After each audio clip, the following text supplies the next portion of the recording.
Let me ask you this question. As an observer, did you expect the fall of Bashar al-Assad of Syria to happen this fast? The answer is most likely no, and you will be right given that answer. Few expected it to happen so rapidly. After more than a decade of brutal civil war and over a half a century of authoritarian rule by the Assad family, Bashar al-Assad regimes in Syria abruptly collapsed within a span of just 12 days. The speed of Assad's downfall, his grip on power slipping away after surviving foreign interventions, rebel insurgencies, extremist threats, and countless diplomatic gambits, has left West Asia, or Middle East that is, spinning, struggling to understand what this seismic shift means for Israel, Syria's neighbors, and the wider region. Assad's departure appends familiar dynamics and opens the door to uncertainty, opportunity, and yes, risks. Iraq is a case in point. The Assad era, a once immovable features falls for over 50 years, first under Hafid al-Assad, and later under his son Bashar. The Syrian regime stood as a ruthless yet stable pillar in West Asia, or Middle East that is. Mass incarcerations, atrocities against regime critics, and grave human rights violations were hallmarks of Assad's family rule. Yet their iron fist grip also imposed a strange form of predictability. Neighboring countries and global powers largely understood what to expect from Damascus. A government aligned with Iran, a steadfast supporter of Hezbollah in Lebanon, and a fierce, albeit calculated antagonist towards Israel. After all, as the saying goes, all politics in the Middle East goes through Damascus. When the civil war erupted in 2011, few imagined the conflict will grind on for more than a decade. Assad held out through immense destructions, at times appearing to be on the brink of defeat, only to claw back territory with Iranian and Russians and Hezbollah support. His hold on power was, for many analysts, a brutal constant in a region of shifting alliances. But in recent weeks, something cracked. Widespread protest, possibly fueled by economic devastations and war fatigue, spread from once loyalist regions into the very heart of Assad's strongholds. Defections in the military and shocking political betrayals brought the regime to its knees. By Sunday, headlines reported that the Syrian regime had collapsed, leaving power vacuums behind. One thing is sure, don't discount the role outside powers played in creating the conditions for Assad's fast fall. What about Israel's calculated concerns? Well, for Israel, Assad's downfall is both a relief and a source of deep anxiety. Throughout the decades, Israel and Syria never reached a lasting peace deal, yet their enmity was oddly stable, predictable even. Damascus was never a friend, but it generally played by certain unwritten rules. While Israel had to contend with Iranian forces and Hezbollah units stationed inside Syria, it also understood Assad's constraints. He rarely risked a full-scale confrontation, preferring the role of a proxy facilitator, especially after the 1973 Yom Kippur War. In the immediate aftermath of Assad's collapse, Israel faces now an unsettling question. Who or what replaces Damascus' long-standing regime? Will Syria fracture into multiple quasi-states controlled by warlords, extremist factions, or foreign-backed militias? Will Hezbollah attempt to fill the void in southern Syria, shifting the balance of power along Israel's northern border? Or, conversely, will a more moderate, internationally acceptable government emerge from the rubble, potentially offering Israel new avenues for dialogue? Israel's military planners and diplomats must now adjust quickly to a fluid situation. For a country that prizes stability and clear deterrence patterns, the collapse in Syria represents a strategic wild card. As Iran scrambles to retain influence without its reliable Syrian partner in Damascus, and Russia reevaluates its foothold in the Levant, Israel may see both threats and opportunities multiply. Then comes the Middle East at a crossroads. The removal of Assad's regime is not just a singular event, it represents a transformative moment in the region's geopolitical puzzle. Syria sits at the crossroads of multiple spheres of influence. In Assad's absence, old alliances and enmities could be reshuffled dramatically. Number one, Iran influence under threat.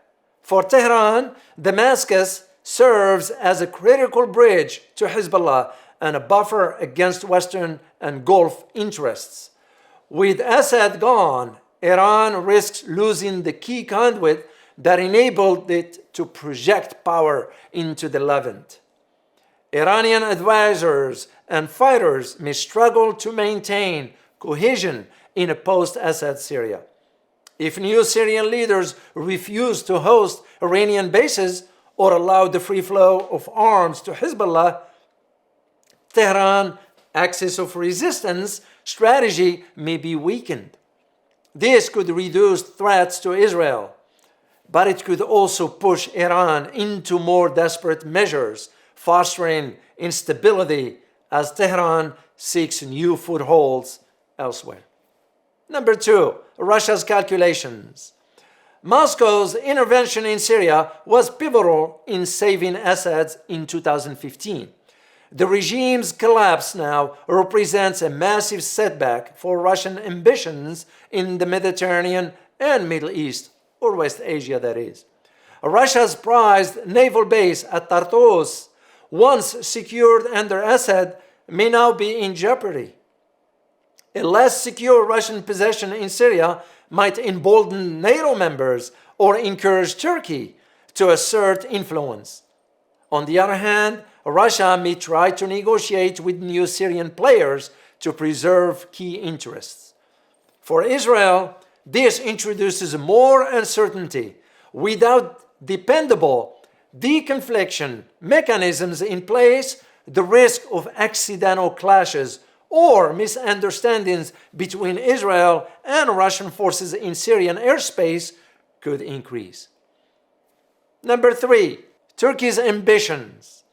Long and easy about Kurdish autonomy movements and extremist threats spilling over its southern border, Turkey played a careful game in Syria, supporting some rebel groups while forging deals with Russia and Iran to contain the conflict. With Assad gone, Ankara might see a change to reshape northern Syria. Will Turkey push further into Syrian territory, seeking to curtail Kurdish militias' gains, or foster zones of influence near its border? For Israel, once again, changes in Turkey's posture could open a new tactical consideration, especially regarding energy corridors, refugees, and broader regional stability. Number four, the Kurdish factor. Syria's Kurds carved out de facto autonomy during the civil war. Without Assad as a central authority, they may try to consolidate or even expand their self-rule. This could anger Turkey and challenge remnants of ISIS or other groups in the area. The Kurds, who have cooperated with the United States and occasionally clashed with Assad's forces, might now look for fresh alliances or international support. A stable Kurdish region in northern Syria could provide a buffer against extremist groups, which may actually work in Israel's favor, though it could also provoke Turkish hostility and renewed conflict. What about opportunities aimed chaos? The possibility is there. While turmoil often spells danger, it can also create openings. If new actors in Damascus prove more willing to compromise, a path could potentially open for better ties with neighboring states, including Israel. A Syrian government less beholden to Iran might remove a major forward base for anti-Israel forces, lowering the temperature along the Golan Heights. Another potential, if distant, opportunity could improve reconstruction and economic rehabilitation. Decades of war have ravaged Syria's infrastructure and economy. If stable government emerges and the international community supports it and supports rebuilding efforts, the region could see greater stability. In turn, this might encourage trade corridors that marginalized extremist elements. What about the US and global stakes in the Middle East? Well, the US and global stakes as the Middle East reels from Assad's fall, eyes will also turn to Washington and European capitals. For the United States, the sudden regime collapse in Syria complicated an already messy policy landscape. Washington had tried various approaches, from supporting rebels early on to focusing on ISIS to negotiating ceasefire with Russia, only to see Assad persist until now. With Assad's departure, the United States and its allies might have a hand in shaping a post-war Syria. They could potentially encourage a more inclusive governance model that reduces the Iranian and Russian footprint. Yet, foreign powers must tread lightly. A poorly managed transition could lead to a vacuum exploited by extremist factions, such as ISIS, thrived after the US disengagements in Iraq. The stakes are high. Failure to stabilize Syria could send more refugees into Europe, escalate sectarian tensions, and spark new conflicts that again threatened Israel and the wider region. A new uncertain chapter now. The end of Assad's regime marks the start of a new chapter in West Asia's history, one that could bring surprising realignments and long overdue opportunities for peace, but also the risk of deeper fractures. Israel, accustomed to a known adversary in Damascus, must now prepare for fluid front lines and unpredictable power centers emerging from Syria's ashes, given what's going on in Gaza. For the broader Middle East, the old order has been overturned, and the region must grapple now with what comes next. Now, I want to tell you about today's sponsor, which is directly tied to something President-elect Trump has just said about electrification and competing with China. That company is Hillcrest Energy Technologies. Here is their stock ticker on your screen, guys. In my opinion, this is a crucial moment for investors, with Donald Trump ringing the bell in the stock market, signaling the emphasis that the incoming administration will put on growth, technology, and disruption, which I believe should dramatically help companies that have innovative solutions in the energy sector. This is a company with a market cap of only 12 million US dollars, which owns revolutionary technology that could change electricity production.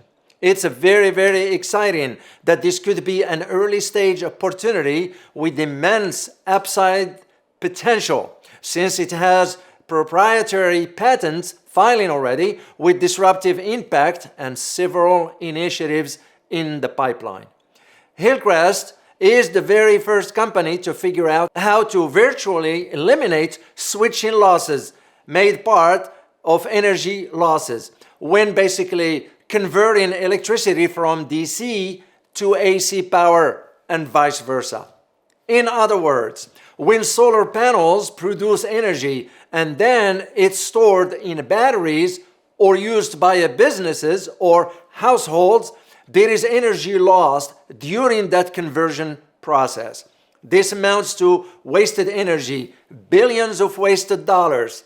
And to fix this would be a massive cost savings for companies and power grid. Hillcrest has figured out a way with proprietary technology to virtually eliminate switching losses called zero voltage switching.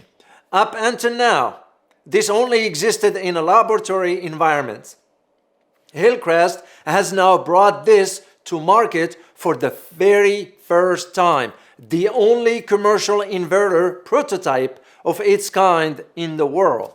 Again, patent are already filed, only 12 million US dollars market cap, first ever and only company to achieve commercial inverter prototype with zero voltage switching. The R&D to get Hillcrest Energy Technologies, stock ticker HLRTF, to this point is over 20 million US dollars.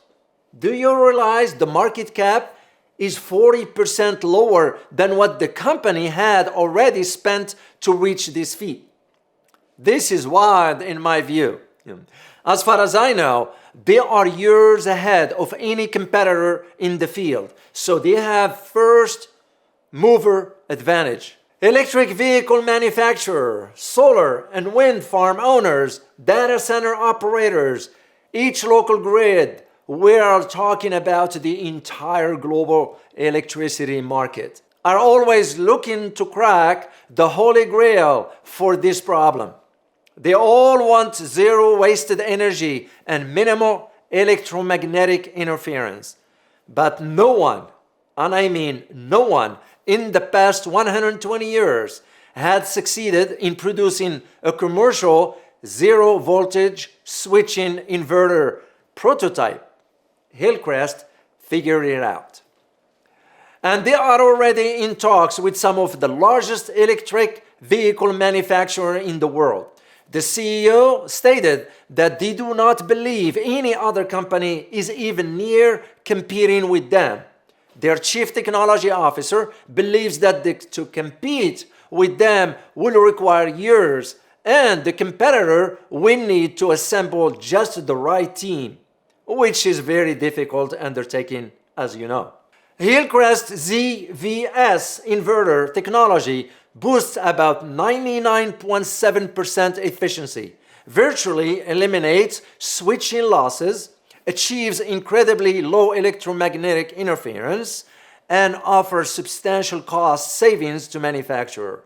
These advancements position Hillcrest as a game changer in the transition to a more efficient and sustainable energy future. Hillcrest is advancing joint development discussions with leading automakers and Tier 1 suppliers, fueled by growing interests in its zero voltage switching technology. Their ZVS traction inverter and power factor correction prototypes stands out for their unique benefits, such as enhanced efficiency, elimination of switching losses, and superior electromagnetic compatibility. These advantages makes Hillcrest technology particularly appealing in the electric vehicle and industrial power conversion markets. So, write this stock ticker down and keep your eyes open on it. Remember, you are learning about this before any major partnerships or deals are announced. Do your own due diligence on this company. Study their history. Study their technology. I will have links to their websites in the description of today's video. Remember, there are always risks in investments and there are no guarantees of any kind. Thank you.